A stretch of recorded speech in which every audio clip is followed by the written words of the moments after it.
السلام علیکم. ہلو. السلام علیکم. وعلیکم السلام. علامہ بندیالوی صاحب. جی بول رہا ہوں جی. اگر اجازت ہو تو 4-5 منٹ بات کرنی تھی آپ سے. جی ضرور فرمائیں. آپ کی خطبات بندیالوی جلد اول میں نے پڑھی ہے. اچھا. متی اللہ بات کر رہا ہوں ضلع میوالی سے. اچھا. تو عرض یہ کرنی ہے کہ کوئی مصنف اپنی کتاب میں ہاں جی. اپنی کسی کتاب میں لفظ علم غیب کا غیر اللہ پر اطلاق کرتا ہے یا ثابت کرتا ہے، ہاں جی. کیا وہ مشرک ہو جائے گا؟ مجھے سمجھ نہیں آئی، کیا فرمائیں؟ میں عرض کر رہا تھا کہ کوئی مصنف اپنی کتاب میں لفظ علم غیب کا اطلاق غیر اللہ پر کرتا ہے یا ثابت کرتا ہے تو کیا وہ بندہ مشرک ہو جائے گا؟ اگر علم غیب کا اطلاق کلی وہ کسی غیر اللہ کے لیے کرتا ہے تو پھر تو یہ شرک ہے.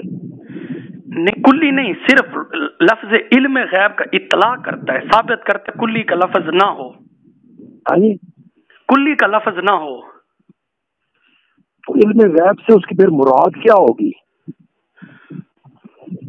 مراد تو کیونکہ آپ نے تو یہاں لکھا ہے نا خاصہ خداوندی ہے، تو جب خاصہ خداوندی ہے تو کوئی مصنف اگر اس خاصہ کو غیر اللہ کے لیے ثابت کرتا ہے یا غیر اللہ پر اطلاق کرتا ہے تو آپ سے پوچھنے کا مقصد یہ کہ بندہ وہ مشرک ہو جائے گا؟ نہیں، تو دیکھا جائے گا نا، اس کے بعد کو دیکھا جائے گا آگے پیچھے سے کہ وہ کیا بیان کر رہا ہے یا کیا کہنا چاہتا ہے. یہ صاحب عبارت اس کی پڑھی جائے گی اس بندے کی، تو تب بھی کوئی فیصلہ کیا جا سکتا ہے نا جی. اچھا جی. ہاں جی. تو آپ مجھے اس کتاب کا کوئی جو ہے نا تھوڑا سا اشارہ تو دیکھ لوں. نہیں، اشارہ تو میں اس وقت دیتا کہ آپ جیسے آپ نے اپنی کتاب میں شرعی حکم صادر فرمایا ہے اور اس کو خاصہ خداوندی آپ نے لکھا ہے، بار بار لکھا ہے. جب خاصہ خداوندی ہے تو اس کے اندر بہت سارے علماء دیوبند ہیں جنہوں نے غیر اللہ پر اس کا اطلاق بھی کیا اور علم غیب بعض مانا بھی ہے. اب بعض ہو یا کل ہو، جب خاصہ کو بعض مانا جائے تو شرک تو تب بھی لازم آئے گا نا. نہیں، میرا خیال ہے کہ بعض اور کل اس میں تو فرق ہوگا نا جی. اچھا جی. ہاں، یعنی اس کا بعض کا مطلب یہی ہوگا وہ اطلاع غیب میں نے وہاں بحث کی ہے. علم غیب ایک الگ چیز ہے اور اطلاع غیب ایک الگ چیز ہے.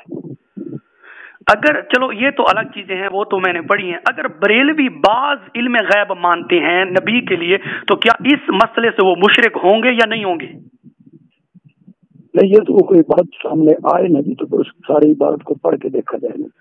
اب میں فرض کرو کہ سائل بنتا ہوں، بریلوی ہو کر سائل بنتا ہوں، کہتا ہوں کہ میں نبی کریم صلی اللہ علیہ وسلم کے لیے بعض علم غیب مانتا ہوں، کل نہیں مانتا، تو کیا میں اس سوال سے جو میرا یہ عقیدہ ہے اس سے میں مشرک ہوں گا یا نہیں ہوں گا؟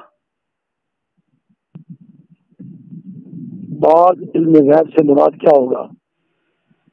جی، بعض علم غیب سے مراد کیا ہوگا کہ کئی چیزیں ایسی ہیں جو آپ کو معلوم نہیں اور کچھ چیزوں کا علم آپ کے پاس ہے. جی یہی مراد ہوگا. جی. پھر تو میرا خیال شرک نہیں بنے گا. اچھا، پھر شرک نہیں بنے گا. تو جی، کلی اگر مانا جائے جیسے عالم مکان ہونا یقین ہے یا کلی محیط، پھر اسے شرک کہا جائے گا. مجھے تو یوں لگتا ہے علامہ صاحب کہ آپ نے وہ جو ہے کتاب کا نام ہے مولانا حسین علی، اچھا، وہ آپ نے شاید پڑھی ہو. اور دوسرا قطب الارشاد امام ربانی رشید احمد گنگوئی صاحب کی کتب جیسے فتاوی رشیدیہ ان کا مشہور و معروف ہے، وہ میرا خیال ہے آپ کے مطالعے سے گزرا نہیں ہے. فتاوی رشیدیہ، جی ہاں جی. اور مولانا حسین صاحب کی کون سی کتاب کا نام ہے مولانا حسین علی صاحب، یہ میرے خیال ہے ان کی حیات پر کتاب ہے. مصنف ہے اس کا؟ ہاں مصنف تو نام ذہن میں نہیں ہے، لیکن میرے خیال ہے اس کے اندر آپ کا نام بھی لکھا ہے، اس جو ان کی حیات کی کتاب لکھی ہے، سوانح حیات جو ہے۔ ہاں تو اس میں کیا ہے جی؟ تو اس میں تو مولانا حسین علی صاحب کہتے ہیں کہ کسی تعویل کی بنا پر بھی علم غیب کا اطلاق غیر اللہ پر کفر اور شرک ہے، کسی تعویل کی بنا پر بھی۔ تو اب آپ کہہ رہے ہیں کہ بعض مانا جائے تو شرک میرے خیال میں نہیں ہوگا، تو حسین علی صاحب نے تو تعویل کا دروازہ ہی بند کر دیا ہے، وہ دیکھنا پڑے گی عبارت۔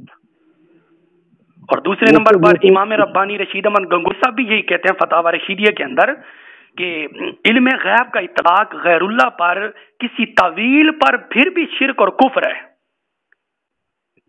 ہاں جی۔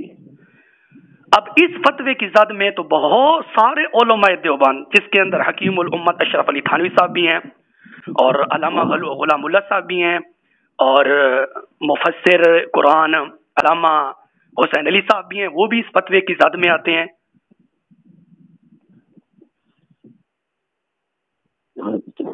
کرتے ہیں بات انشاءاللہ۔